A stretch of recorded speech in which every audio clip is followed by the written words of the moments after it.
اکهارت توله در کتاب نیروی حال، انسان‌هایی رو که در جستجوی آرامش و شادمانی درونی در بیرون از خودشون می‌گردن، مثل گداهایی می‌دونه که خودشون روی ثروت نشستن، روی جعبه بزرگی از ثروت نشستن، اما دستشون رو به سوی دیگران دراز کردن تا از اونها مال و ثروت بگیرن. او معتقده که این مدل آدم‌ها با کاسه گدایی در دست بیرون از خودشون پرسه میزنن تا از این و اون یه ذره لذت و رضایت و امنیت و اعتبار بگیرن و نمیدونن که گنج بیپایانی در درون خودشون دارن. گنجی که بیش از همه اون چیزهاییه که دنیا میتونه بهشون پیشکش کنه.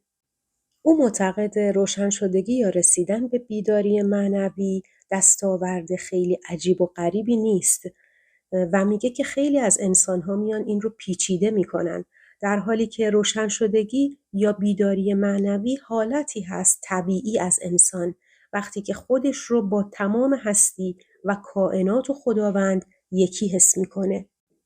وقتی که انسان خودش رو با حقیقتی اندازه ناپذیر و فنا ناپذیر یکی میدونه، حقیقتی که هم خود انسانه و هم بزرگتر و فراتر از انسانه.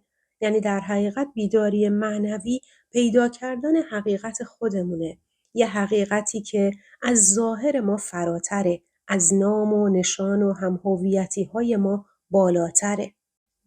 وقتی که انسان نمیتونه این ارتباط رو درک کنه، این ارتباط با جهان هستی با خودش رو درک کنه و ناتوان هست، اون موقع هست که خودش رو مثل یک تیکه‌ای جدا و منزوی در نظر میگیره و اینجاست که ترس‌ها به وجود میان و انسان دچار ترس و اندوه و نگرانی میشه و این تبدیل میشه به روش زندگی انسان. البته که او معتقده که انسان نمیتونه هستی، کائنات و خداوند رو با ذهنش بفهمه. فقط وقتی که حضور داره و به طور کامل توجهش در اینجا و اکنون و لحظه حال هست، میتونه هستی رو تجربه کنه یا درک کنه یا بفهمه اون بیداری معنوی رو. اما نمیتونه با ذهن و با کتاب خوندن و با مقاله خوندن اون رو درک کنه. او در کتاب‌هاش خیلی کم از واژه خدا استفاده می‌کنه و معتقد این واژه در طول تاریخ هزاران ساله بشر خیلی مورد سوء استفاده افراد قرار گرفته. به همین خاطر به جای این واژه کلمه هستی یا کائنات رو به کار میبره، ولی در هر صورت منظور همون خداوند هست. در هر صورت اون میگه که درگیر واژه‌ها نشین، درگیر این بشین که چیزی برتر وجود داره، یک چیز نامیرا، یک چیزی که از همه ما بزرگتره. اسمی روش نذارین، فقط سعی کنید اون رو درک کنید. و خیلی به زیبایی میگه که ناتوانی در توقف افکار باعث میشه که ما نتونیم هستی رو درک کنیم، چون ما یک جهان دیگه در سر خودمون به وجود آوردیم، جهانی پر از توهم و درد و رنج و حسرت و همین باعث میشه که ما از این درد رنج ببریم و این خطای ذهن ماست که نمیذاره ما خودمون رو، خود واقعیمون رو و یکی بودنمون با جهان رو حس کنیم و درکش کنیم. و این هیاهوی بدون وقفه ذهن هست که مانع از این میشه که ما در درونمون اون قلمرو ساکت درونیمون رو پیدا کنیم. اون قلمرویی که با تمام هستی و کائنات یکیه. این هیاهوی ذهن هست که باعث میشه من ذهنی و هم هویتی های ما به وجود بیاد و آفریده بشه و سایه‌ای از ترس و رنج بر زندگی ما افکنده بشه. گاهی ما اونچنان در فکرمون غرق میشیم و خودمون و ذهنمون رو یکی میدونیم که این برچسب‌ها، تصورها، واژه‌ها و قضاوت‌هایی که در ذهنمون هست باعث میشه چراغ همه رابطه‌های حقیقی رو خاموش میکنه. این یه حجابی برای ما به وجود میاره و ما رو از آدم‌های دیگه، از طبیعت و از هستی و خداوند دور میکنه. او خیلی به زیبایی بیان میکنه که اگه ما از ذهنمون درست استفاده کنیم، ابزاری عالی هست برای ما این ذهن. یعنی ذهن رو یک ابزار میبینه. اما اگر ما نتونیم کنترل این ابزار رو در دستهای خودمون داشته باشیم و از تعادل خارج بشه، باعث میشه که فکر تبدیل به بیماری بشه. همیشه بیماری‌ها از عدم تعادل‌ها به وجود میان و عدم تعادل در به دست گرفتن کنترل ذهن هم باعث بیماری خواهد بود. و خیلی جالبه که بیداری معنوی رفتن به آن سوی ذهن هست. رفتن به جایی که فقط زیبایی، عشق، خلاقیت و شادمانی و آرامش درون وجود داره. تنها رهایی حقیقی انسان رهایی از ذهنشه. گام نخست اینه که ما به صداهایی که همین الان در سرمونه توجه کنیم. به الگوهای فکری یک نواختمون توجه کنیم. همون فکرهایی که سالها و سالهاست در سر ما تکرار میشن. ببینیمشون، تماشاش کنیم، بدونیم که این صداها و این افکار وجود دارن و خودمون بشیم یک حضوری مشاهده کننده. اون وقته که یک بعد تازه آگاهی وارد زندگیمون میشه، یعنی وقتی من به فکر خودم دارم گوش میدم، حضور آگاه خودم رو احساس میکنم. یعنی یکی وجود داره که داره به فکر من گوش میده و اون حضور آگاه من هست. این کار کم کم باعث یک شکاف در ذهن ما و فکر ما میشه و برای ما لحظاتی از بی‌ذهنی رو به وجود میاره. در اون لحظات هست که انسان با هستی یگانه خواهد شد. هرچه بیشتر به اعماق حالت بی‌ذهنی فرو بریم، اون آگاهی ناب رو بیشتر درک میکنیم. زیرا این تن ما نیست که باعث میشه ما از جانمون دور بشیم، بلکه ذهنمونه. پس مهمترین گام به سوی روشن شدگی اینه که ما یاد بگیریم که ما با ذهنمون یکی نیستیم و هر وقت یک شکافی در جریان ذهنمون ایجاد کنیم، همونجا هست که نور آگاهی میتابه. شاید روزی برسه که ما به سر و صدای فکرمون، به افکارمون بخندیم و این خنده به معنی اینه که ما ذهن خودمون رو خیلی جدی نمیگیریم. در کتاب نیروی حال به وضوح گفته شده که 80-90% فکرهای مردم ملال‌آور و بیهوده است، بلکه حتی آسیب رسان هم هست. افکار تا جایی خوبن که به عنوان یک وسیله کار ازش استفاده کنیم و بعد اونو زمین بذاریم. اما ما جوری در ذهن و فکر غرق میشیم که این حقیقت رو فراموش میکنیم و همین باعث میشه که انرژی حیاتی ما نشت پیدا کنه و هدر بره. در واقع این نوع فکر کردن یک اعتیاد ایجاد میکنه. اعتیاد به فکر یعنی اعتیاد به چیزی که نمیتونی متوقفش کنی و ظاهراً از ما قوی‌تر میشه.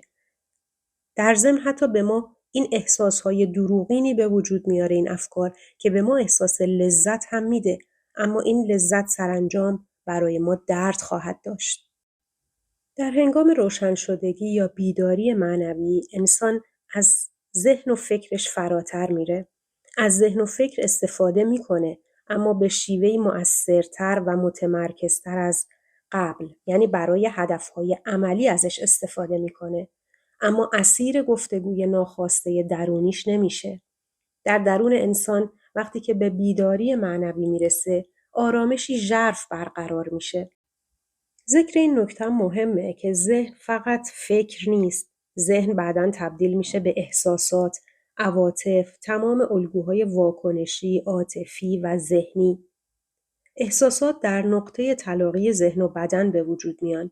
احساسات واکنش بدن به افکار ماست، به کنش ذهن ماست و انعکاس ذهن ما هست که در بدنمون تبدیل میشه به احساس و یک واکنش. گاهی انسان حتی برای حس کردن عواطفش هم با دشواری مواجهه. اون موقع هست که باید میدان انرژی بدن رو حس کنه. بدنش رو از درون حس کنه. احساس کنه بدن درونیش رو. اون موقع میتونه در تماس با عواطفش قرار بگیره و انعکاس ذهنش رو ببینه. اکارت توله توصیه میکنه که عاطفه رو در بدنمون، احساسات رو در بدنمون مشاهده کنیم بدون قضاوت. چون ما این احساساتمون هم حتی نیستیم. همونطور که افکارمون نیستیم. این تماشاگری احساس رو تمرین کنیم و اون وقت همه اون چیزهایی که به طور ناخودآگاه در انسان، در درون انسان و تاریکی‌های وجودش هستن بیرون میان و در آفتاب آگاهی پهن میشن. و ما میتونیم خود حقیقیمون رو به روشنی نظاره کنیم. او توصیه میکنه که مدام از خودمون بپرسیم که در این لحظه در ذهن من چی میگذره و در این لحظه من چه احساسی دارم. اون موقع بشین و فکرت رو و احساست رو مشاهده کن. این باعث میشه دری به روی هستی و ارتباط درون ما با هستی باز بشه. انسان از ناراحتی‌ها و رنج‌های عاطفیش رها نمیشه مگر اینکه حساب خیشتن حقیقی خیش رو از ذهنش جدا کنه. یعنی خودش رو با ذهنش که همون نفس هست یکی ندونه. اینطوریه که یه دفعه قدرت ذهن پایین میاد و هستی انسان آشکار میشه. لحظاتی که توقف در افکار به وجود میاد یا شکافی بین دو فکر به وجود میاد، اون لحظاتی هست که انسان با حقیقت هستی یکی میشه و سرشار از آرامش عمیق درونی و شادمانی عمیق قلبی میشه. البته این شادمانی با اون شادمانی که انسان به صورت فیزیکی تجربه میکنه و در چرخه درد و رنج تکرار میشه، مثل رفتن به مهمانی‌های گوناگون و برنامه‌های مختلف بیرونی، این شادمانی با اون فرق داره. این یک شادمانی هست که حاصل از آرامش عمیق درونی انسانه. شادمانی که به انسان آرامش عمیق میده و ضدی نداره و در چرخه درد و رنج گرفتار نمیکنه انسان رو. هر انسانی باید بدونه که زمرد و الماسی در درونش وجود داره، جواهری در درونش وجود داره که به علت اینکه زیر ذهنش مدفون شده، زیر افکار و احساساتش مدفون شده، نمیتونه اون رو ببینه و لمس کنه و در بیرون دنبالش میگرده.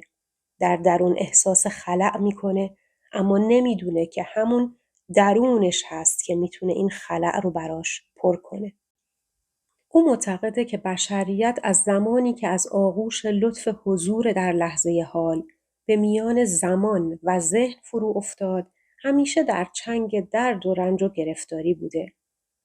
باعث شد که انسان کل رو فراموش کنه و حقیقت خودش رو فراموش کنه و خودش رو پاره‌ای جدا و بی‌معنا در جهان ببینه.